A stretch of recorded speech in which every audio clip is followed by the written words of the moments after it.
Mesdames et messieurs, le thème retenu par l'OMS pour cette année,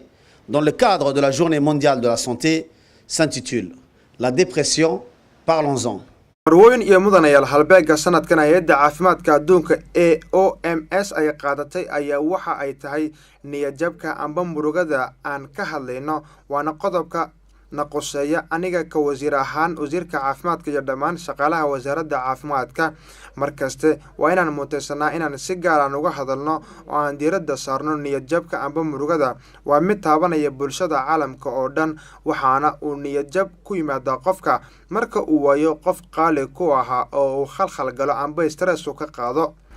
xanuunka waa mid u keena khalkhal oo ah qodobada aan kor ku soo xusnay ayaa qof walba u keeni kara murugo iyo weliba niyadjab in qofka dayac ku yimaado amba la qaadan waayo ayaa waxa ka dhashay niyadjab amba murugo taasina waxa ay ka dhalataa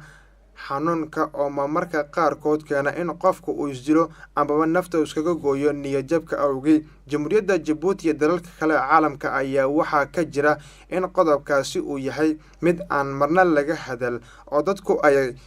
qarsadaan isla markaasina door bidaan in qofka guriga ay ku haystaan isla markaasina guriga ay ku daweeyaan niyadjabka amba murugada waa ay sii ziyaadaysaa niyadjabka amba murugada waa inaan ka hadalnaa mar walba maaha in la soo hadal qaado maalinta caalamiga ee caafimaadka kaliya waa inaan la hadalnaa isla markaasina aan markasta aan ka hadalnaa dadkan ka wacyigelinaa maanta dhammaanteen aanu ka wada hortagno niyadjabka amba murugada waxaanan uga hortagi karnaa annaga oo gacmaha ishaysana oo ilaalinayna caafimaadka aadamaha iyo weliba kor u qaadida adeegyada uu qofku uga baahan yahay caafimaadka dadka horumarinaya qalabkaasi caafimaad oo horumarsan horumarka shaqaalaha wasaaradda caafimaadka iyo horumarinta kaabayaasha wasaaradda caafimaadka ayaan uga hortagi karaynaa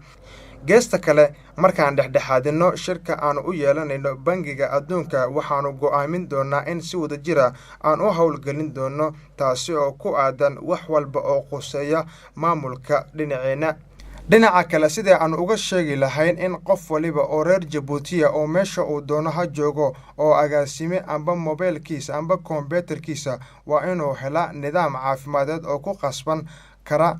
maalinta uu u baahan yahay inuu la kulmo doktorka daweynaya guud ahaan nidaamkaasi oo uu saamaxaya inuu si wanaagsan ula ballami karo doktorkaasi amba u heli karo hospital de Balbala inshallah